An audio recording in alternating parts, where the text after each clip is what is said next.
আসসালামু আলাইকুম প্রিয় ইবিআইবাসী, আশা করছি তোমরা ভালো আছো এবং সুস্থ আছো। ঈদের আগে আজকে আমাদের লাস্ট ক্লাস, হোপফুলি কোর্সের লাস্ট ক্লাস এটা হচ্ছে না, কারণ আরেকটা ক্লাস দিতে হবে। এটার শেষ একটা ক্লাস দিলেই কোর্স অফিসিয়ালি আমি ক্লোজ করে দিব। তারপরে তোমাদের চাওয়া পাওয়া অনুসারে যখন আমাকে মেনশন করবা, আমি সেই অনুসারে রেকর্ড ক্লাস হোক বা যে কোনোভাবে ক্লাস তোমাদেরকে ম্যানেজ করে দিয়ে দিব, কোনো সমস্যা নাই। হ্যাঁ, তোমাদের মোটামুটি আমি সবই পড়াইছি। আর হচ্ছে এই তো, তোমরা যুক্ত হও, সবাই আসো। তারপর আমরা আজকের পড়াটা শুরু করি। আজকের পড়াটা শুরু হচ্ছে, গতদিন আমাদের ক্লাসটা কেটে গেছিলো তোমরা জানো, ইন্টারনেটের কারণে।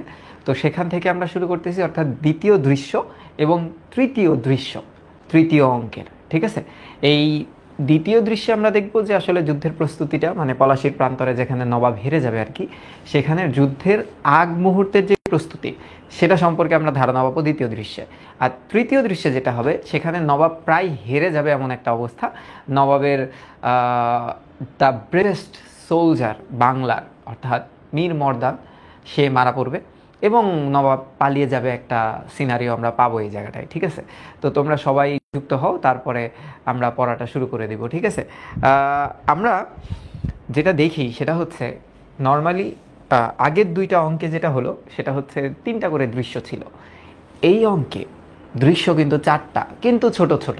ঠিক আছে, আর শেষ অঙ্কে দৃশ্য হচ্ছে 2টা, যেখানে অফিসিয়ালি নবাবকে হত্যা করা হবে এবং মীর জাফর কীভাবে মসনদে বসবে সেই জিনিসটা আমরা জানতে পারবো।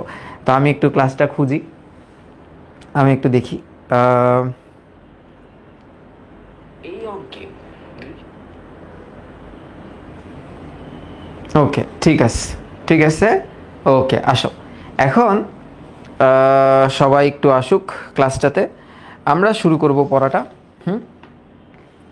দেখো, এতটুকু আমাদের সবার মনে আছে। এইখানে জিনিসটা কি হচ্ছিল বলো তো? এই জিনিসটার ক্ষেত্রে যদি তোমরা একটু দেখো, যে নবাব মর্দান এবং মোহনলালের সাথে একটা কথোপকথন করতেছিল। নবাবের কিছু আশঙ্কা ছিল, যে নবাব বলতেছিল যে তার সিপাহ সালার কিংবা রায় দুর্লভ কিংবা ওইদিকে যারা আছে তারা আসলেই কি যুদ্ধ করবে, নাকি তারা ইংরেজদের সাথে হাত মিলাইছে, এটা জানে যে আসলে বাংলাকে তারা উঠাই দিবে ওদের হাতে।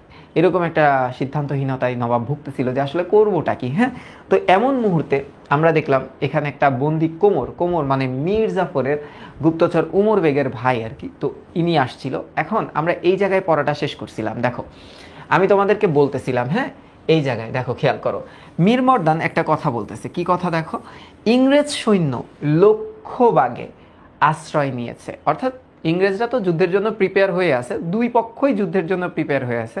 তো এক পক্ষ এই জায়গায় আছে, পলাশির প্রান্তরে আছে, আরেক পক্ষ কোথায় আছে? এই যে লক্ষ্যভাগে আশ্রয় নিচ্ছে। এখানে 3টা কোয়েশ্চেন আসবে।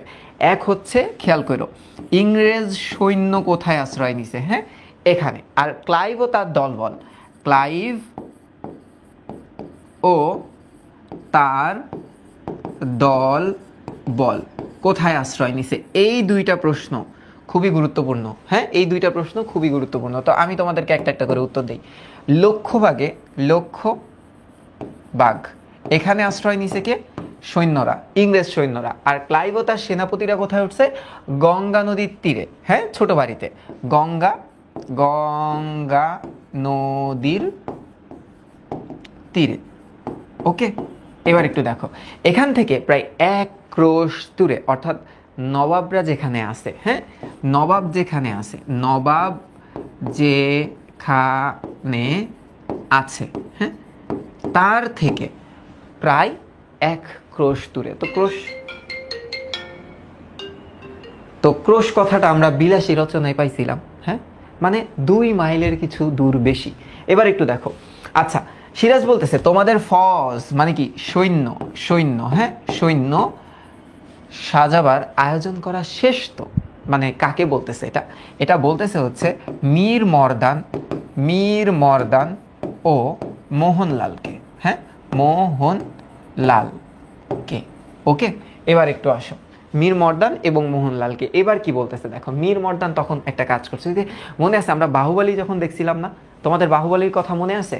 বাহুবলী দেখার টাইমে আমাদের একটা সিনারিও ছিল না, যে বাহুবলী আর কে জানি, ওর ভাইয়ের নাম কি ছিল, ভাল্লাল দেব, তাই না? ওই যে এক কি সোমালিয়ান না কাদের সাথে যুদ্ধ করার জন্য নাম ছিল, ওই যে কথা বলে এমনি এমনি কথা বলতো, এক কেমন জানি ছিল না, একটা কালো করে একটা প্রতিপক্ষ ছিল তাদের। তো তখন একটা নীল নকশা দেখাইছিল না যে এখানে আমি যুদ্ধ করব, এখানে তুমি যুদ্ধ করবা, এদিকে কাটাপ্পা থাকবে, এরকম কাহিনী হবে। এগুলো আমরা পড়ছিলাম না বা দেখছিলাম তখন। তো ওরকম একটা প্রকাণ্ড, প্রকাণ্ড মানে কি বিশাল, বিশাল, এবং এই কথাটা কিন্তু বিলাসিতে আমরা পাইছিলাম। নকশা নবাবের সামনে মেলে ধরা হলো। আমরা সব গুছিয়ে ফেলেছি নকশা দেখাতে দেখাতে আপনার ছাউনির সামনে গড়বন্দি হয়েছে। কথাটার অর্থ কি জানো? ওই যে নবাবের সামনে একটা লেয়ার থাকে, সৈন্যের লেয়ার থাকে, যাতে সরাসরি রাজাকে আক্রমণ না করতে পারে। ছাউনির সামনে থাকবে মোহনলাল, সাফরে আর আমি। এই প্রশ্নটা খুবই গুরুত্বপূর্ণ। হ্যাঁ, এই প্রশ্নটা খুবই গুরুত্বপূর্ণ এমসিকিউর জন্য। তাহলে এখানে একটা জিনিস মনে রেখো, সাফরেটা কি মনে আছে? সাফরেটাকে, সাফরে হচ্ছে ফ্রেঞ্চ সৈনিক যে শেষ পর্যন্ত নবাবের সাথে থাকবে। এবার একটু দেখো, আরও ডান দিকে গঙ্গার ধারে এই ঢিপিটার উপরে একদল পদাতিক। পদাতিক কথাটার অর্থ হচ্ছে ইউনিফর্মড, ইউনিফর্ম অর্থাৎ ইউনিফর্ম পরিহিত যেই সৈন্য, অফিসিয়াল সৈন্য আছে তাদের কথা বলতেছে। এবং আমার জামাই বদ্রি আলী খা।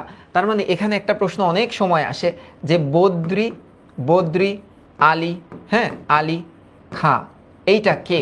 বদ্রি আলী খা হচ্ছে মীর মর্দান যে আছে, মীর মর্দান, হ্যাঁ, মর্দান এর জামাতা, জামাতা। হ্যাঁ, এবার একটু দেখো, যুদ্ধ করবে তাদের ডান পাশে গঙ্গার দিকে একটু এগিয়ে নৌবেসিং হাজারির বাহিনী, এটা আরেকটা টিম।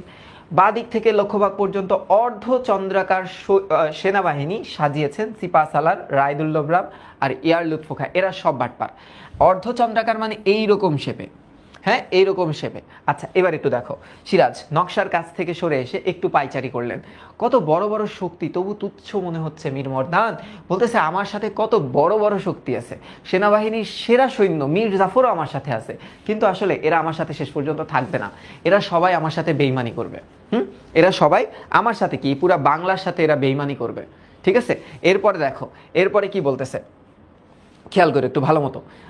বলতেছে মীর মর্দান, জাহাপনা, মানে আপনি এমন চিন্তা ভাবনা কেন করতেছেন জাহাপনা? আপনি কি হইছে আপনার আসলে? সিরাজ বলতেছে, আমি কি দেখছো জানো, কেমন যেন অঙ্কের হিসাবে ওদের সুবিধার পাল্লা ভারী হয়ে উঠছে। এই কথাটা কেন বলছে? এই কথাটা বলার কারণ হচ্ছে ওরা তো হাত মিলাইছে ইংরেজদের সাথে। কি মিলাইছে? ওরা তো হাত মিলাইছে, হ্যাঁ, মিলাইছে। আমার তার উপায় নাই। মীর মর্দান বলতেছে ইংরেজদের ঘায়েল করতে সেনাপতি মোহনলাল, সাফরে আর আমার বাহিনী যথেষ্ট। এটা অনেকটা আবেগের কথা, বুঝছো? এই কথাটা অনেকটা আবেগের। বলতেছে না আমার বাহিনী যথেষ্ট, এটা আসলে এরকম না। আমরা মাঝে মাঝে বলি না ওকে ঠেকানোর জন্য আমি একাই যথেষ্ট, কিন্তু এরকম হয় না। এরপর কি দেখো, সিরাজ বলতেছে তা ঠিক নয় মীর মর্দান, আমি জানি তোমাদের বাহিনীতে 5,000 ঘোর সওয়ার আর 8,000 পদাতিক সেনা রয়েছে। এই প্রশ্নটা একটু মার্ক করে রাখো, এই প্রশ্নটা একটু মার্ক করে রাখো এমসিকিউর জন্য, যে কি কি আছে। ওদের 5,000 জন সৈনিক, এমন সৈনিক আছে যারা ঘোড়ায় থাকবে, হ্যাঁ, এবং 8,000 পদাতিক সেনাবাহিনী রয়েছে, অর্থাৎ ইউনিফর্ম সৈনিকও আছে 8,000। আর ওইদিকে ইংরেজরা মাত্র 3,000 নিয়ে জিতে যাবে, এটা হইতে পারে? এবার একটু দেখো, তারা জান দিয়ে লড়বে, কিন্তু সমস্ত অবস্থাটা কি দাঁড়াচ্ছে এসো তোমাদের সঙ্গে আলোচনা করি। মোহনলাল, জাহাপনা, মীর জাফরের বাহিনী সাজিয়েছে দূরে লক্ষ্যভাগের অর্ধেকটা ঘিরে। যুদ্ধে তোমরা হারতে থাকলে ওরা 2 কদম এগিয়ে ক্লাইভের সঙ্গে মিলবে বিনা বাধায়, যেন নিশ্চিন্তে আত্মীয় বাড়ি যাচ্ছে। মীর মর্দান, কিন্তু আমরা হারবো কেন জাহাপনা? সিরাজ বলতেছে না হারলে ওরা যে তোমাদের ওপর গুলি চালাবে না তার কোনো নিশ্চয়তা নাই। বলতেছে যে আমাদের হারার তো চান্স নাই, কিন্তু নবাব বলতেছে যে ভিতর থেকে যদি তোমাদের উপরে কেউ গুলি করে তখন তো তোমরা হেরে যাবা, আর ওই সুযোগটা ক্লাইভও নিবে, ওই সুযোগটা মীর জাফরও নিবে। তখন বলতেছে কি দেখো, আচ্ছা যাক, শিবিরের কাছে ওদের ফৌজ রাখবার কথা আমরাও ভাবি না, কারণ সামনে তোমরা যুদ্ধ করতে থাকলে ওরা পেছন থেকে নবাবের শিবির দখল করতে এক মুহূর্ত দেরি করবে না। মোহনলাল তখন বলতেছে ওদের সেনাবাহিনী যুদ্ধক্ষেত্রে না আনলে বোধ হয়। তখন সিরাজ আটকায় দিছে, এনেছি চোখে রাখার জন্য। বলতেছে যে এই যে তোমার মীর জাফরের সেনাবাহিনী যদি যুদ্ধে না আনি তাহলেই তো হয়, তারা তো হাত মিলাইতে পারবে না। তখন সিরাজ বলতেছে না, ওদেরকে আমি আনছি ইচ্ছা করে, কারণ ওদের উপর নজর তো রাখতে হবে। আমি যদি ওদেরকে যুদ্ধে না আনি, যদি আমি রাজধানীতে ওদেরকে রেখে আসি, ওরা যদি বিদ্রোহ করে বসে এবং রাজধানীটা দখলে নিয়ে নেয়, তখন কি হবে? এবার বলতেছে দেখো, এই যে দেখো, এনেছি চোখে রাখার জন্য, পেছনে রেখে এলে ওরা সঙ্গে সঙ্গে রাজধানী দখল করতো। মীর মর্দান, এত চিন্তিত হবার কারণ নেই জাহাপনা। আমরা প্রাণ থাকতে, আমাদের প্রাণ থাকতে নবাবের কোনো ক্ষতি হবে না সিরাজ, আমি জানি। তাই আরো বেশি ভরসা হারিয়ে ফেলছি। তোমাদের প্রাণ বিপন্ন হবে অথচ স্বাধীনতা রক্ষা হবে না, এই চিন্তায় আজ বেশি করে পীড়া দিচ্ছে।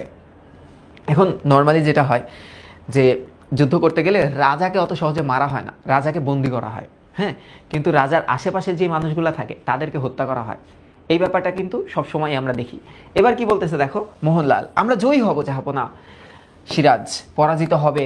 আমি কিটা ভাবছি যে আমরা হারবো এটা আমি ভাবতেছি না, আমি চিন্তা করে রাখতেছি যে কি হতে পারে। আমি শুধু অশুভ সম্ভাবনাগুলো শেষবারের মতো খুঁটিয়ে বিচার করে দেখছি। আগামীকাল তোমরা যুদ্ধ করবে, কিন্তু হুকুম দেবে মীর জাফর। যুদ্ধক্ষেত্রে সেনাবাহিনীতে অভ্যন্তরীণ গোলযোগ এড়াবার জন্য সর্বময় কর্তৃত্ব সিপা সালারকে দিতেই হবে।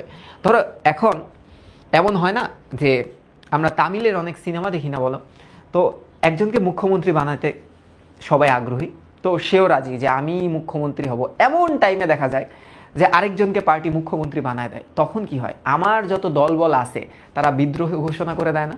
তো তখন তো কি বলে, শহরে একটা বিশৃঙ্খলা দেখা দেয়, তখন একটা গোলযোগ দেখা দেয়। তো এই মুহূর্তে যদি সিপা সালার অর্থাৎ মীর জাফর, যে সেনাদের প্রধান, তাকে যদি বসায় দেওয়া হয়, তাহলে তো তার ফলোয়ার আছে অনেক, তারা কি করবে? তারা তো সবসময় তার কমান্ড মেনে চলে। এবার দেখো কি হইতেছে, ফল কি হবে কে জানে। আমি কর্তব্য স্থির করতে পারছি না যে আমি কি করব, এটা বুঝে উঠতে পারতেছি না, কিন্তু কেন যেন পারছি না। আশা করি তোমরা বুঝতে পারছো। এখন মীর মর্দান বলতেছে দেখো, মীর মর্দান, জাহাপনা সিরাজ, আজ আমার ভরসা আমার সেনাবাহিনীর শক্তিতে নয় মোহনলাল, আমার একমাত্র ভরসা আগামীকাল যুদ্ধক্ষেত্রে। বাংলার স্বাধীনতা মুছে যাওয়ার সূচনা দেখে মীর জাফর, রায় দুর্লভ, ইয়ার লুৎফদের মনে যদি দেশপ্রেম বা দেশপ্রীতি জেগে ওঠে, সেই সম্ভাবনাটুকু, মানে বলতেছে যে আমি আসলে যুদ্ধে জিতবো কিংবা হারবো এটা নিয়ে আর চিন্তা করতে পারতেছি না। আমার টার্গেটটা হচ্ছে এটা যে মানুষের বিবেক বলে তো একটা কথা আছে, তারা যদি একটু তাদের বিবেকটা তাদের মনে একটু ফুটে ওঠে, তাহলে আমি দেশটাকে বাঁচাতে পারবো। হ্যাঁ, যে এদের মনে যদি বিবেক ফুটে ওঠে তবে দেশকে বাঁচাতে পারবে।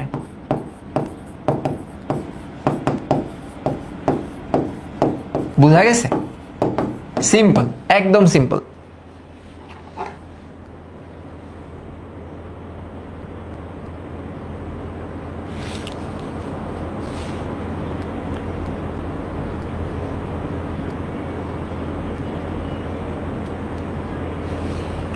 পাঞ্জাবির দাম কত? আমি এলাম গরিব মানুষ, আমার পাঞ্জাবির দাম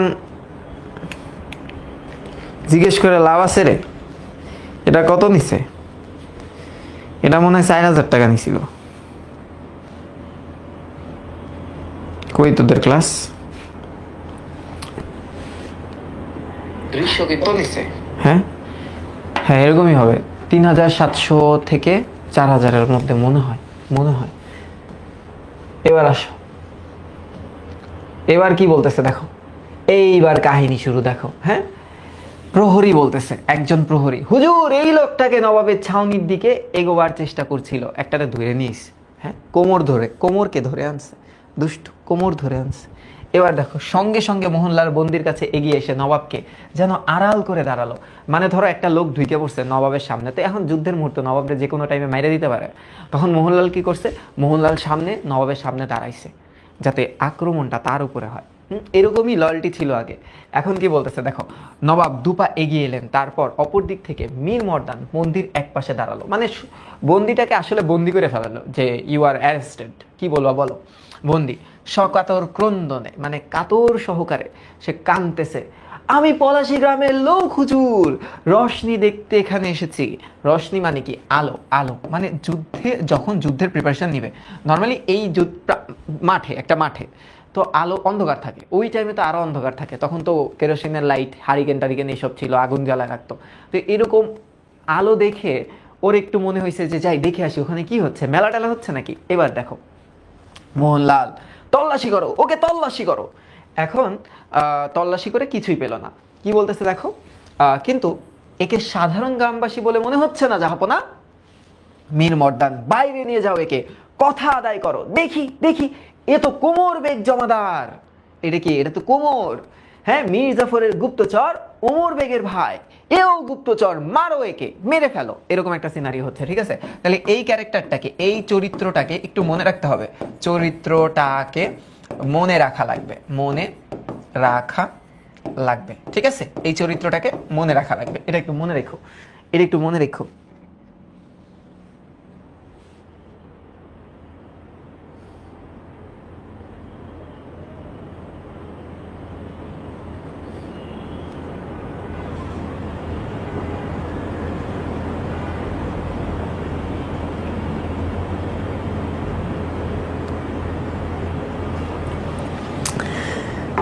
আচ্ছা দেখ, আমি বলি এখানে কয়েকটা কথা বলি, ঠিক আছে? এই যে ধরো গরিব বলি, হ্যাঁ, এখন কোনটাকে তুমি ধনী বলবা আর কোন জিনিসটাকে তুমি গরিব বলবা, এটার কিন্তু কোনো স্ট্যান্ডার্ড বা কোনো বেঞ্চমার্ক নেই, ঠিক আছে? এখন একটা আমি জানি না তোমরা এখান থেকে ইন্সপিরেশন পাইতে পারো বা নাও পারো। এই যে ধরো লাস্ট 3 বছর আগে, হ্যাঁ 3 বছর আগে আমি একটা পাঞ্জাবি পরতাম। একটা পাঞ্জাবি বলতে 3 বছর বা 4 বছর আগে একটা পাঞ্জাবি পরতাম, এবং পাঞ্জাবিটা ছিল 3 বছর পুরানো, এবং প্রতি শুক্রবার থেকে শুরু করে যে কোনো ফাংশনে একটাই পাঞ্জাবি পরতাম। তো তখন কাহিনীটা কি ছিল, যে একটা পড়ার কারণটা কি ছিল? একটা পড়ার কারণটা ছিল আমার কাছে ওরকম সামর্থ্য ছিল না যে আমি ধরো হচ্ছে পাঞ্জাবি টাঞ্জাবি এগুলো কিনবো বা হ্যান ত্যান, বাট অনেক শখ ছিল যে প্রতি ঈদে অ্যাটলিস্ট আমি একটা বা দুইটা করে পাঞ্জাবি কিনবো, বা এরকম একটা শখ থাকে না মানুষের। তো আল্লাহ সেই শখটা পূরণ করছে, এবং এটা না এমনি এমনি আসে নাই, বুঝছো? কঠোর পরিশ্রমের মাধ্যমে এই জিনিসটা হয়েছে। কঠোর পরিশ্রম, এখন পরিশ্রমেরও কোনো মানদণ্ড নাই। তুমি কোন জিনিসটাকে তুমি পরিশ্রম ধরবা, ঠিক আছে? এক একজনের কাছে পরিশ্রমের মানদণ্ড এক এক রকম। তো তোমরা, আমি বলবো কি, যে আশাহত হওয়াটা আসলে উচিত না। এখন অনেকে বলতেছে ভাই আপনার হাতে আইফোন 15 প্রো ম্যাক্স, হ্যাঁ আপনারা তো অনেক বড় লোক মানুষ। দেখো এই জিনিসগুলো না আমি চাইছি আল্লাহর কাছে, যে এই জিনিসগুলো না আমার দরকার। মানে এমনি তো বলা যায় না যে আল্লাহ আমার আইফোন 15 প্রো ম্যাক্স দরকার। আমি সবসময় এই দোয়া করতাম আল্লাহর কাছে যে আল্লাহ আমার আশেপাশে যে মানুষগুলো আছে না, অ্যাটলিস্ট তাদেরকে ভালো রাখার পরে আমি যাতে আমার জন্য কিছু করতে পারি, ঠিক আছে? তো এগুলো না হুট করে হয় নাই, হুট করে কখনোই কোনো কিছু হয় না। তো তোমরাও এই বয়সে এগুলো হয় না। তোমরা যে বয়সে আসো, ধরো তোমাদের বয়স অনুসারে তোমরা যেইগুলা চাও সেগুলো হয় না, এটা বাস্তব। আমিও তো তোমাদের বয়সে ছিলাম, তখন না কিছু ছিল না। ওই টাইমটা না আইফোন পাওয়াটা একটা অ্যাচিভমেন্ট ছিল, বুঝছো? ওই সময় তখন তো আমি একটা গল্প বলছিলাম না, যে আমি একজনের হাতে আইফোন 7 প্লাস দেখছিলাম, এবং ওইটা দেখে এত ভালো লাগছিল, এবং আমি বুঝছিলাম ওই ফোনটা দেখে আমি বুঝছিলাম যে আমি তখন কতটা গরিব ছিলাম, যে আমি একটা বাটন ফোন কেনার অ্যাবিলিটি রাখে না, বা আমার পরিবার রাখে না, সে জায়গায় আইফোন পাওয়াটা তো বিলাসিতা। তো তোমাদের এই জিনিসটা হবে, কিন্তু এই বয়সে হবে না। এখানে আফসোস করে কোনো লাভ নাই, বুঝছো? এই বয়সে না হওয়াই বেটার। তুমি আরও আরও বুঝো যে এগুলা পাওয়াটা কত টাফ, এবং যখন তুমি এগুলা মানে এই টাফনেসটা বুঝতে পারবা, তখন না তোমার ভিত্তিটা শক্ত হবে, এবং তুমি না বকে যাবা না। সময় লাগুক, সময় লাগুক, বুঝছো? সময় নাও, সময় নিয়ে সব কিছু অর্জন করো আস্তে ধীরে, এবং আগে তোমার আশেপাশের মানুষকে খুশি রাখো, তারপর নিজের জন্য করো। বুঝতে পারছো? সো এগুলা নিয়ে আসলে ভাবার কিছু নেই। ভালো কাজের জন্য সব সময় অগ্রসর থাকবা। এবার কি বলতেছে দেখো, এবার কি বলতেছে? এবার বলতেছে যে কোমর বলতেছে, সহসা মাটিতে লুটিয়ে পড়ে জাহাপনার কাছে বিচারের জন্য এসেছি। আমাকে আসতে দেয় না, তাই চুরি করে হুজুরের কদম মোবারক ফরিয়াদ জানাতে আসছিলাম। মানে এখানে দেখো কথাটা এখন কি করতেছে, ঘুরাই ফেলতেছে, কারণ ও তো ধরা খেয়ে গেছে। ও মীর জাফরের গুপ্তচর উমর বেগের ভাই কোমর বেগ, সে তো আর এমনি এমনি আসবে না, সে কোনো গুপ্ত খবর নেওয়ার জন্য আসছে। তো সে কি করলো, সে এখন মাফ চাইতেছে। হুজুর, হুজুর বিচার চাই, আমি আপনার কাছে বিচার চাই। আমাকে আসতে দেয় না, তাই চুরি করে আপনার কদম মোবারককে ফরিয়াদ জানাতে আসছি, যে আপনার পায়ে পড়ে। ফরিয়াদ কথাটার অর্থ কি? ফরিয়াদ কথাটার অর্থ হচ্ছে রিকোয়েস্ট, তাই না? রিকোয়েস্ট জানাতে এসেছি। সিরাজ কাছে এগিয়ে এসে, কি হয়েছে তোমার? তখন কোমর বলতেছে, ভাই আমার ভাইকে সেনাপতি মোহনলালের হুকুমে খুন করা হয়েছে। মানে এটা কার কথা বলতেছে? এটা ওমর বেগের কথা বলতেছে। ওমর বেগ, কারণ ওমর বেগ খুন করে ফেলছে মীর জাফরের গুপ্তচরকে। এখন সিরাজ বলতেছে, মোহনলাল তোমার এত বড় সাহস, মানে এরকম চিল্লায় উঠছে। তখন মোহনলাল বলতেছে, গুপ্তচর ওমর বেগ জমাদার হাতে নাতে ধরা পড়েছিল জাহাপনা। ক্লাইভের চিঠি ছিল তার কাছে। প্রহরীদের হাতে ধরা পড়বার পর সে পালাবার চেষ্টা করে, ফলে প্রহরীরা তলোয়ার দিয়ে ঘায়ে এসে মারা পড়ে যায়। তখন মোহনলাল বলে, যেন দোষ থাকার চেষ্টায় সে চিঠি জাহাপনার কাছে আগেই দাখিল করা হয়েছে। তখন সিরাজ একটু কষ্ট পায় যে আসলে না, হইতেছে না, শাসন কার্যটা চালানো যাইতেছে না। সবাই যদি আইন নিজের হাতে তুলে নেয় তাহলে হবেটা কি? এখন কি বলতেছে দেখো, মোহনলালের দৃষ্টি থেকে দৃষ্টি ফিরিয়ে একটু পাইচারি করতে করতে চিন্তা, কথায় কথায় মৃত্যুবিধানটাই যদি শাসকের সবচাইতে যোগ্যতার পরিচয় হয় কিনা সে বিচারে আমি নিঃসন্দেহ নই। মোহনলাল বলতেছে, কথায় কথায় যদি মানুষই মারা হয় সেটা আসলে একটা ভালো শাসকের বৈশিষ্ট্য হতে পারে, এটা আমি মনে করি না মোহনলাল। এখন কোমর বলতেছে, জাহাপনা মেহেরবান, আমাকে রক্ষা করুন, আমার বিচার করুন।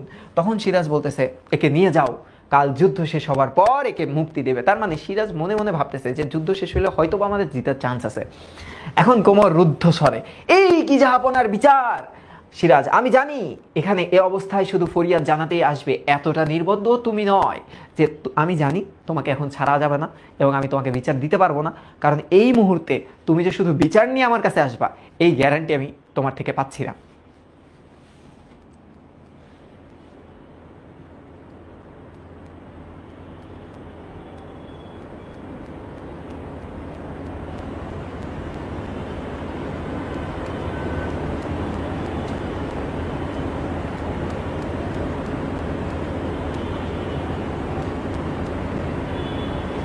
ওকে, ঠিক আছে, আসো।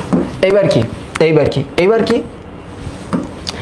হচ্ছে একটু খেয়াল করো, সিরাজ তোমরাও এখন যেতে পারো, আজ রাতে তোমাদের কিছুটা বিশ্রামের প্রয়োজন, রাত প্রায় শেষ হয়ে এলো।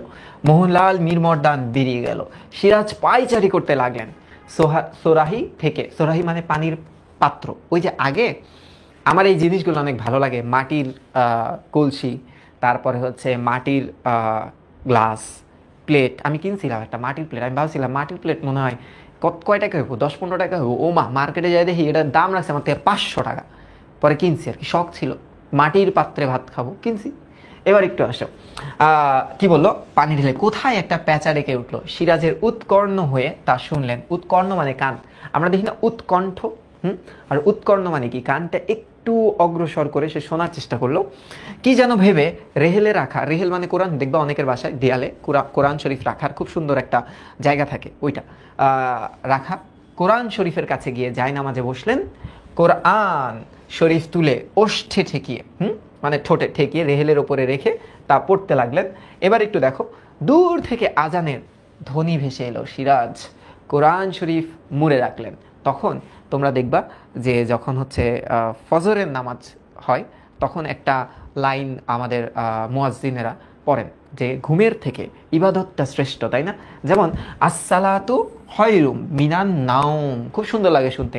এর পর মোনাজাত করলেন, আস্তে আস্তে পাখির ডাকে জেগে উঠতে লাগলো। হঠাৎ সুতীব্র তুর্যনাদ স্তব্ধতা ভেঙে খান খান করে দিল। হ্যাঁ, মানে চুপচাপ ছিল, এখন আবার সবাই কোলাহল শুরু হইলো। এখন দৃশ্যান্তর, এইবার চলো আমরা যুদ্ধে যাব। হ্যাঁ, এবার কোথায় যাব? এবার যুদ্ধে যাব।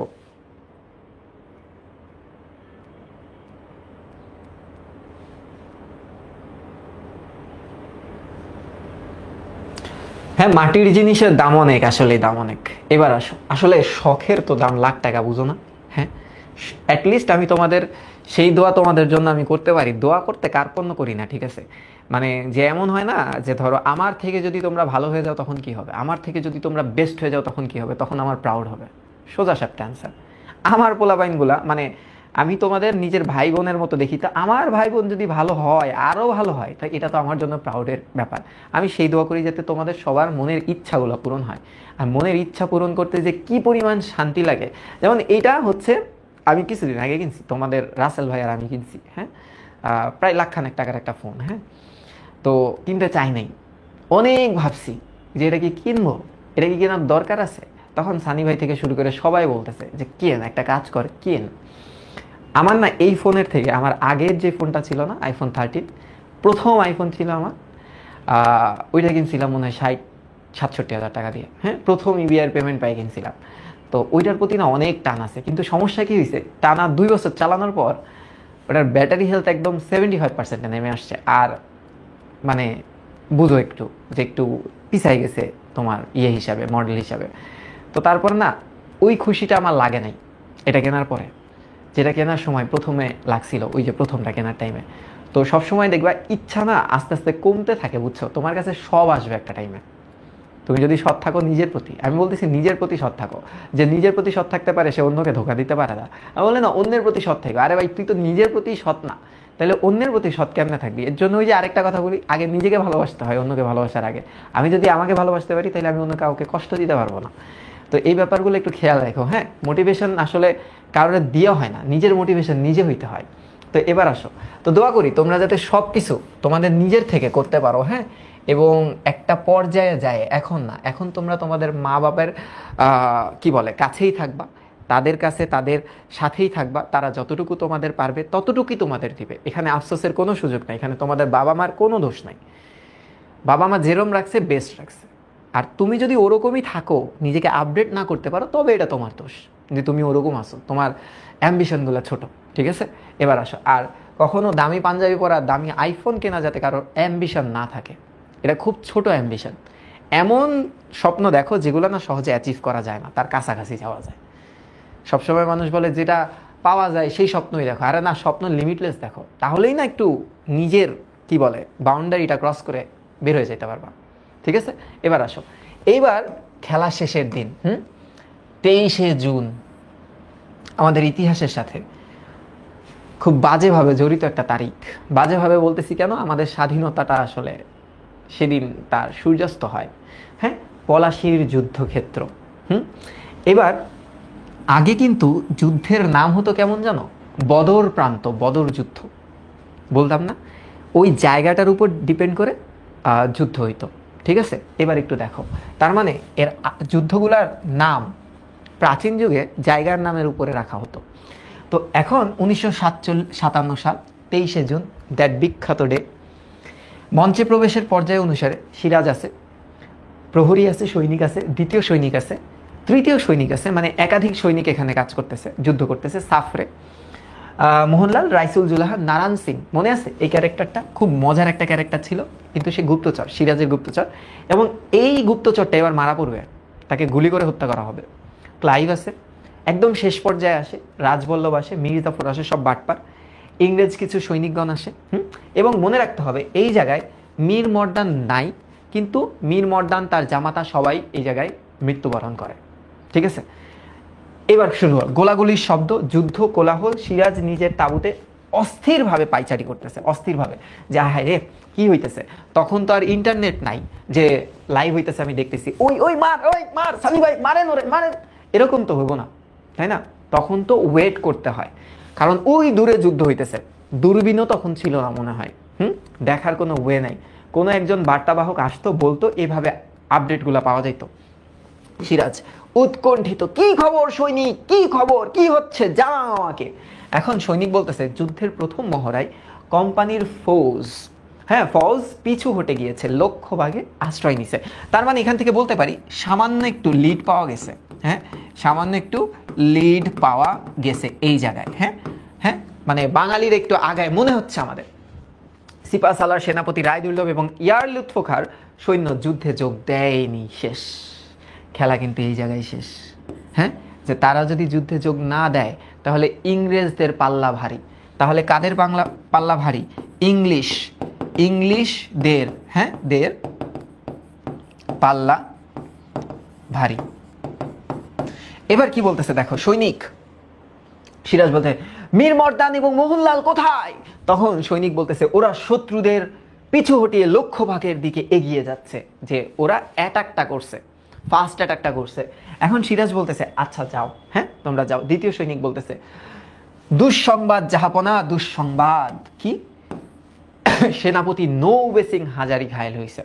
তার মানে আমরা কয়েকজনের নাম দেখছিলাম, নৌবে সিং হাজারি কিন্তু আগে ছিল না, এবং বদ্রি আলী খা, ইনারা আগে ছিল না। হ্যাঁ, বদ্রি আলী খা, এরা কিন্তু আগে ছিল না, এরা কি হবে, এরা মারা পড়বে, যার ভিতরে নৌবে সিং হাজারি গেছে।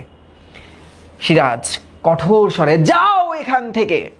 এবার তৃতীয় সৈনিক, কিছু আগে বৃষ্টি হলো, তাতে ভিজে আমাদের বারুদ অকেজো হয়ে গেছে জাহাপনা। এই যে আমাদের একটা লাইন আছে না, কোথায় আছে এই লাইনটা, রেইনকোট একটা লাইন আছে, রাশিয়ার ছিল, দেখো তো মজার লাইন না, রাশিয়ার ছিল, রাশিয়ার ছিল, কি ছিল বলো তো, ছিল জেনারেল, জেনারেল উইন্টার, তাই না, উইন্টার, উইন্টার। আর আমাদের আমাদের কি ছিল বলো তো, জেনারেল মনসুন, মনসুন। লাইনটা অনেকটা কাছাকাছি না? দেখো প্রকৃতি কিন্তু অনেক বড় একটা খেলা দেখায় যুদ্ধের ময়দানে, কারণ তারা কিন্তু আগে থেকে কেউ বৃষ্টি হবে এই প্রিপারেশন নিয়ে কেউ ছিল না। যদিও মাসটা জুন মাস, ওই টাইমে জুন জুলাইয়ের দিকে বৃষ্টি এটা স্বাভাবিক বা সাধারণ ঘটনা, বর্ষাকাল চলে। এখন দেখো সিরাজ ভীতস্বরে, বারুদ ভিজে গেছে কিভাবে, তোমরা কেউ খেয়াল রাখোনি কেন? হ্যাঁ, কামানের বারুদের কথা বলতেছে। সৈনিক বলতেছে, সেনাপতি মীর মর্দান তাই কামানের অপেক্ষা না করে হাতাহাতি লড়াইয়ের জন্য দ্রুত এগিয়ে যাচ্ছে। যে এরা দুঃসাহসী ছিল, এবং এই মীর মর্দানকে সাফরে বলছে ব্রেভেস্ট সোলজার।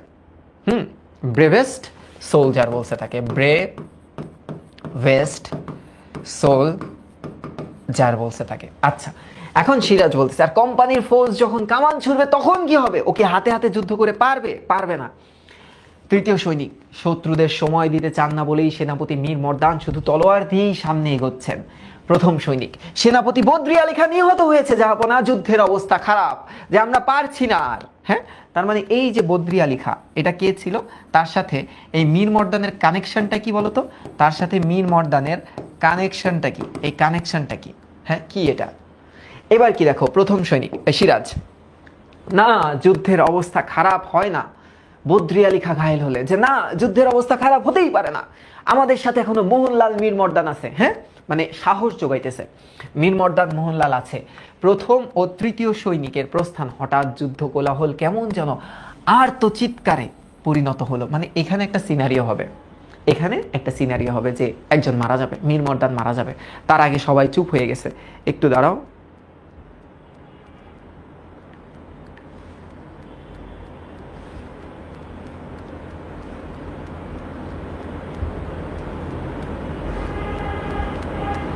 কই আমার ক্লাস কই,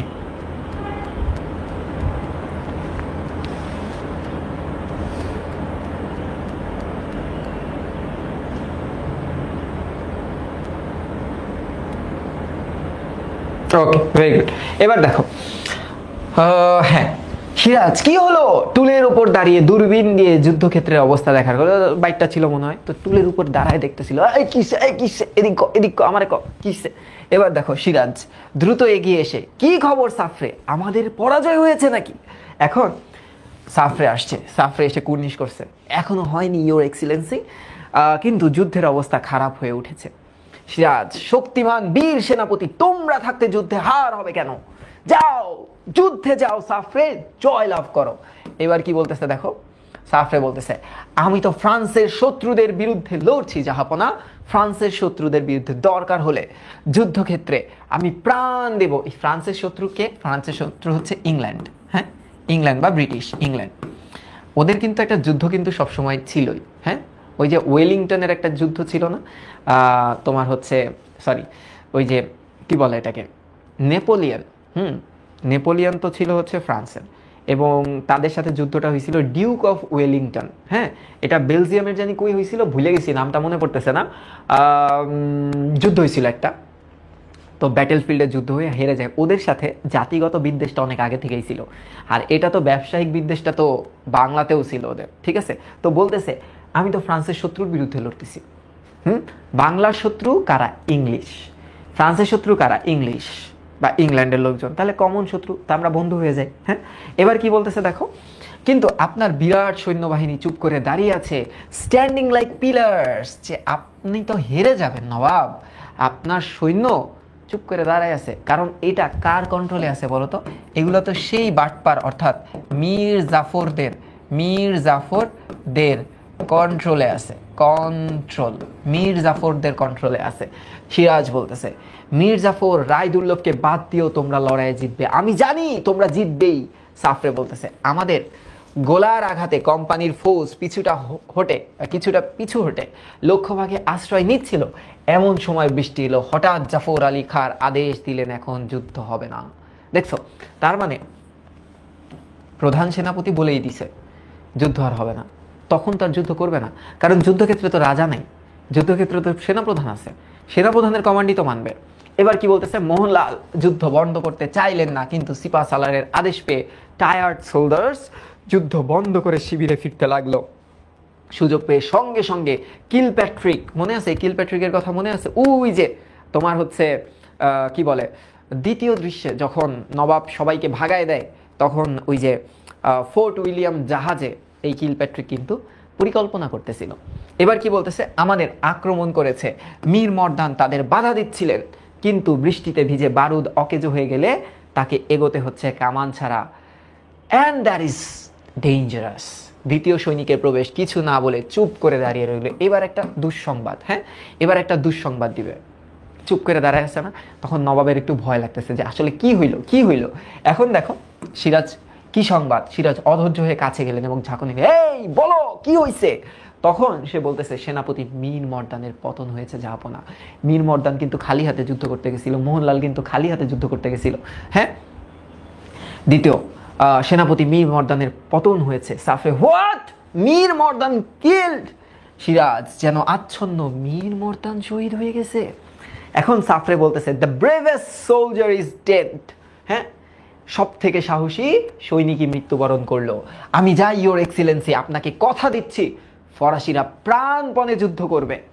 সিরাজ ঠিক বলেছে সাফরে, শ্রেষ্ঠ বাঙালি বীর যুদ্ধে শহীদ হয়েছে, এখন তাহলে কি করতে হবে। সাফরে, মোহনলাল। দ্বিতীয় সৈনিক বলতেছে সেনাপতি মোহনলালকে খবর দিতে হবে জাহাপনা। সিরাজ, না মোহনলাল না, নৌবে সিং, বদ্রি আলী, মীর মর্দান সবাই নিহত, এখন কি করতে হবে। আমি আলীবর্দীর সঙ্গে যুদ্ধে আমিই তো ঘুরেছি, যুদ্ধ থেকে যুদ্ধ, বাংলা সেনাবাহিনীর শ্রেষ্ঠ বীর সৈনিক সে তো আমি। যুদ্ধক্ষেত্রে আমি উপস্থিত নেই বলে পরাজয় গুটিয়ে এগিয়ে আসছে, আমার হাতিয়ার নিয়ে এসো, আমি যুদ্ধে যাব, আমার এতদিনের ভুল আমি সংশোধন করবার শেষ সুযোগ আমাকে নিতেই হবে। তার মানে সে বুঝতে পারছে যে আসলে যুদ্ধ রাজাকে ছাড়া হবে না, রাজাকে লাগবেই। সবাই মৃত্যুবরণ করছে এবং সে বলতেছে আমি তো বাঙালি একজন বীর, সব থেকে বীর, কারণ আমি আমার নানার সাথে যুদ্ধে গেছি এবং যুদ্ধে জয়লাভ করছি।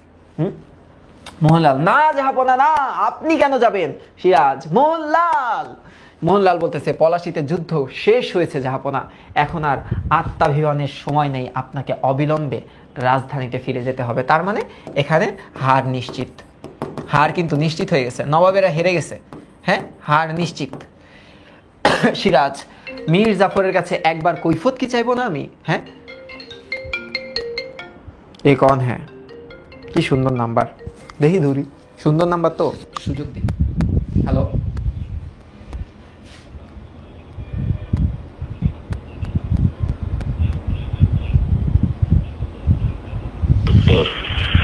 আপনাদের সবাইকে জানাচ্ছি পবিত্র মাহে রমজান ও ঈদ উল ফিতরের শুভেচ্ছা। আপনারা মাহে রমজানের পবিত্রতা বজায় রাখুন, অসহায় মানুষের পাশে থাকুন। যুব দলের সদস্য সচিব একটা কমন নাম্বার থেকে কল দিছে, শুভেচ্ছা জানাচ্ছে, জানি না নাম্বার কোত্থেকে পাইছে, হয় এরকম। তোমাদের সাথে হবে দেখবা, আগে শেখ হাসিনা মেসেজ দিত, এখন দেখি অন্য দলের মানুষও মেসেজ দেয় আর কি, এই পরিবর্তন হয়েছে, ভালো পরিবর্তন হয়েছে। এবার দেখো সিরাজ, মীর জাফরের কাছে একবার কৈফত কি চাইবো না, মোহনলালকে বলতেছে। এবার কি হয়েছে দেখো, মোহনলাল মীর জাফর ক্লাইভের সঙ্গে যোগ দিল বলে, আর একটি মুহূর্ত নষ্ট করবেন না জাহাপনা, মুর্শিদাবাদে ফিরে গিয়ে আপনাকে নতুন করে আত্মরক্ষার প্রস্তুতি নিতে হবে। যে মীর জাফর আর ক্লাইভ এখনই হাত মিলাই ফেলবে, আপনি দ্রুত রাজধানীতে চলে যান এবং রাজধানী রক্ষা করেন। সিরাজ, আমি একাই ফিরে যাব। মোহনলাল, আমার শেষ যুদ্ধ পলাশিতে, আমি যাই জাহাপনা। অর্থাৎ ও বুঝে গেছে যে আমাকেও মেরে ফেলবে, সো আমি যুদ্ধে যতটুকু পারি ট্রাই করি, লয়্যালটি দেখাইতেছে। সাফরে আর আমার যুদ্ধ এখনো শেষ হয়নি। এখন নতজানু হয়ে নবাবের পদ স্পর্শ করলো, নতজানু মানে এরকম নিয়ে পা স্পর্শ করছে, সম্মানটা নিছে। তারপর দ্বিতীয় কথা না বলে বেরিয়ে গেল। সিরাজ, আত্মগতভাবে যাও, যাও মোহনলাল, আর দেখা হবে না, আর কেউ রইল না, শুধু আমি রইলাম, নতুন করে প্রস্তুতি নিতে হবে, মোহনলাল বলে গেল।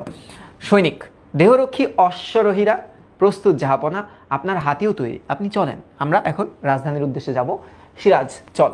সিরাজ, কে আছে এখানে? সিরাজ, সেনাপতি মোহনলালকে খবর পাঠাও, কয়েকজন ঘোর সওয়ার হেফাজতে মীর মর্দানের লাশ যেন এক্ষুনি মুর্শিদাবাদে পাঠানো হয়, উপযুক্ত মর্যাদায় মীর জাফরের লাশ দাফন করতে হবে। আমার নানা যখন মুক্তিযুদ্ধে ছিল, নানা যখন মৃত্যুবরণ করছে না, তখন তাকে গার্ড অফ অনার দেওয়া হয়েছিল, এবং আমি একটু কি বলে, গার্ড অফ অনার যখন দেওয়া হয়, ওই যে ভেপু টেপু বাজানো হয়, এগুলো করতে মানা করছিল নানা। আর গুলিটা চালাইছিল, মানে গুলি চালায়, হ্যাঁ, খাটিয়াটাকে রাখে, কিছু সৈনিক আসে, কিছু পুলিশ সদস্য থাকে, এবং তাদের একটা অনার থাকে, গার্ড অফ অনার থাকে, সেটা দেয়। তো এখানে ব্রেভেস্ট সোলজার যেহেতু মারা গেছে, তো তাকে তো সর্বোচ্চ গার্ড অফ অনারটা দিতে হবে। এবার কি বললো দেখো, সেনাপতি মোহনলালকে খবর পাঠাও, ঘোড়সাওয়ার, আচ্ছা এটা তো হয়েছে। রাইস আসছে, এই যে গুপ্তচর, সে কখন ছিল এবং কখন আসলো? জাহাপনা, তাহলে চলে গেছেন? রক্ষা, মানে জাহাপনা চলে গেছে, পাচ্ছি না, জাহাপনাকে এখানে এসে ওরা মেরে দিত। প্রহরী, তাহলে আর দেরি নয়, চলো সরে পড়া যাক। বেরিয়ে যাবার উদ্যোগ করতেই সশস্ত্র সৈন্যদের হাতে তারা বন্দী হয়ে গেল। ইংরেজরাও আসছে এবং বিদ্রোহী দলও আসছে। সৈন্যদের সঙ্গে এগিয়ে কি এলো Clive, Mir Jafar, Rajballabh, Rai Durlabh. Clive, he has fled away, আগেই পালিয়েছে। কোথায় গেছে নবাব, কোথায় গেছে? ঠিক আছে, মানে আসছে যে আগেই পালাই গেছে, ফ্লেড অ্যাওয়ে, উড়ে গেছে।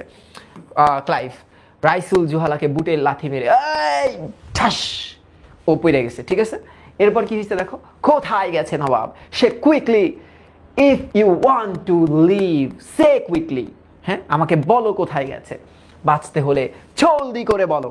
এখন রাইস বলতেছে, হেসে ওঠে, ইনি বুঝি বাংলার সিপাহসালার, মানে মির্জাফরে যখন দেখছে না, তখন হাসতেছে, এই বাটপার, তুই বাটপার, তুই বাটপার কিভাবে বাংলার সিপাহসালার হইতে পারলি? হ্যাঁ, মজা নিতেছে আর কি। এখন যুদ্ধে বাংলাদেশের জয় হয়েছে তো হুজুর। রাজবল্লভ, যেন চেনা চেনা মনে হচ্ছে লোকটাকে, কারণ এদের সাথে তো এরা মিশছে। Clive, no time for fun, come on, say where is Siraj.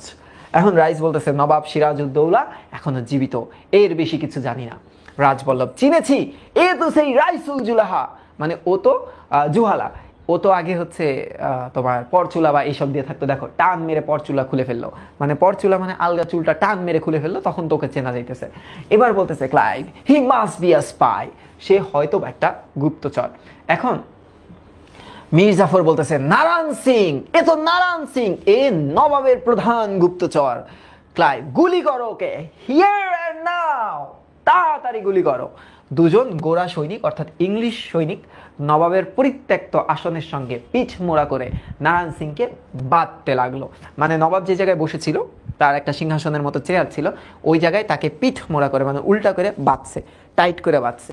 এবার কি হয়েছে দেখো, ক্লাইভ, এখনই মুর্শিদাবাদের দিকে মার্চ করুন, ওই যে লং মার্চ টু ঢাকা, এখন লং মার্চ টু মুর্শিদাবাদ, মানে সবাই মিলে যাবে, বিশ্রাম করা চলবে না, সিরাজউদ্দৌলা যেন শক্তি সঞ্চয়ের সময় না পায়। ক্লাইভ কথা বলছে, পিছনে গোরা সৈনিক দুজন নারায়ণ সিংকে গুলি করলো, ঠাস ঠাস।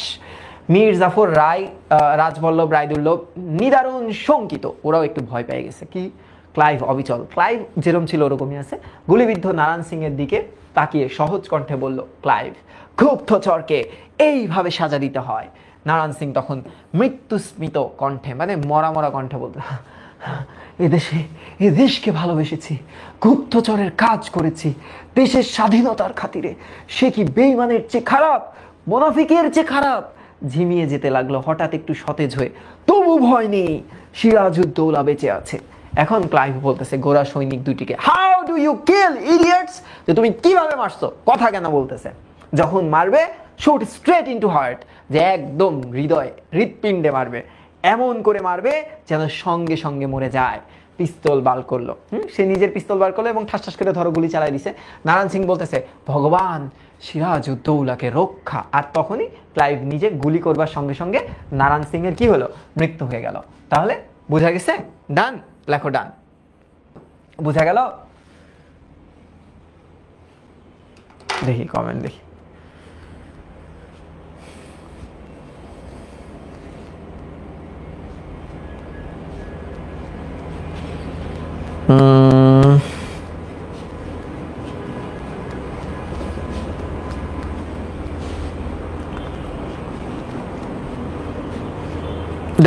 ওকে, আজকে আরেকটু নিলে ভালো হইতো, কিন্তু আমি না আরেকটু নেই না, ইস ভুল হয়ে গেছে, আরেকটু নেওয়া উচিত ছিল। যাই হোক, আর একটা ক্লাস নিব, তোমাদের নেওয়ার কথা ছিল 4টা ক্লাস, হয়ে গেছে মনে হয় 7টা ক্লাস।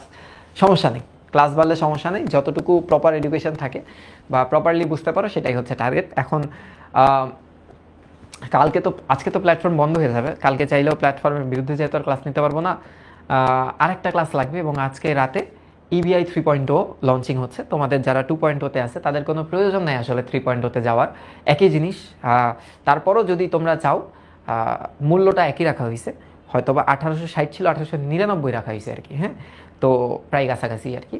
তো তোমরা চাইলে আসতে পারো। এখন বেটার কি পাবা, শুরু থেকে ওয়েবসাইটের অ্যাক্সেসটা পাবা, আমাদের ওয়েব অ্যাপ আসতেছে, ওয়েব অ্যাপের অ্যাক্সেসটা পাবা। তারপরে হচ্ছে এক্সাম, আগে যেরকম রেগুলার বেসিসে এক্সাম নিতাম, এবং এখন আমাদের নিজস্ব ওয়েবসাইট আছে, এখন গুগলের থ্রুতে এক্সামটা নেওয়া লাগবে না। আর ডাউট সলভিং একটা সাইট আছে, যদিও বাংলা ইংলিশ আইসিটির জন্য ডাউট সলভিং সাইটটা, মানে তোমরা যেরকম দেখো উদ্ভাসের ডাউট সলভিং সাইটটা বা এসিএসের যে ডাউট সলভিং সাইটটা যেরকম চলে, আমাদের ওরকম আসলে রেডি আছে। আমরা হয়তো বা পিসিএমবি রিস্টার্ট যে ব্যাচটা, সেখান থেকেই লঞ্চ করব। ইবিআইটা লাগবে না যতদূর সম্ভবত, কারণ এটা যে ধরনের ডাউট আসে সেগুলো আমরা নর্মালি সলভ করতে পারি। তো আজ লঞ্চিং হচ্ছে, এবং প্রথম 10 জন ওয়েবসাইটের থ্রুতে যারা ভর্তি হবে তারা একটা টি শার্ট পাবে। এটা আমরা জাস্ট এমনি একটা আকর্ষণ রাখার জন্য এই ব্যবস্থাটা রাখছি। ক্লাস শুরু হবে হচ্ছে এসএসসির পর, অর্থাৎ 25শে মে থেকে, এবং ইবিআর সব ক্লাসগুলোই আর্কাইভ হিসেবে ওখানে থাকবে। সো যারা ভার্সন 2 ইবিআই 2.0-তে আসো তাদের দরকার নাই ওখানে যাওয়ার, কিন্তু তোমরা যদি চাও আসতে পারো, এটা টোটালি আপ টু ইউ। হ্যাঁ, যারা লাইভে ক্লাস করে তারা রেকর্ডেড ক্লাস আসলে ওরকম পছন্দ করে না। তো তোমরা যদি লেগে থাকতে চাও, আমার মনে হয় না 1860 টাকা তোমরা এদিক ওদিক করে অনেক কিছু খরচ করো, তো আসতে পারো, আমাদের সাথে থাকতে পারো। হ্যাঁ, আর যদি না আসতে চাও তাহলে একদম জানুয়ারি মাসে যখন ফাইনাল রিভিশন আসবে ইবিআই, তখন আমাদের সাথে যুক্ত হতে পারো। আর এই ইবিআইতে যে ক্লাসগুলো মানে তোমাদের প্রয়োজন, তোমরা আমাকে জাস্ট একটু টেনশন দিও, আমি রেকর্ডেড হোক বা তোমাদের লাইভে এসে হলেও আমি তোমাদেরকে নিয়ে দিব। শেষ কোনোটাই, আমাদের কোনো কোর্সেরই কোনো শেষ নাই, তোমরা যত চাবা তত পাবা, ঠিক আছে? তো ভালো থাকো, সুস্থ থাকো। আজকে রাত 7:30টার দিকে সামান্য একটু সময়ের জন্য আমি তোমাদের সামনে আসতে পারি, ঠিক আছে? কারণ রিস্টার্ট ব্যাচের লাইভের মাঝখানে আমাদের 2টা স্লাইড আছে, তখন আমি একটু দাঁড়াতে পারি আবার নাও পারি। আর একটু পরে ট্রেলার লঞ্চ হবে ইবিআর, তোমরা দেখো এবং আমাদেরকে একটু সাপোর্ট দিও, খালি এতটুকুই লাগবে তোমাদের থেকে, ঠিক আছে? তো ভালো থাকো, সুস্থ থাকো, দেখা হবে ইনশাল্লাহ ঈদের পরে আপাতত, ঠিক আছে?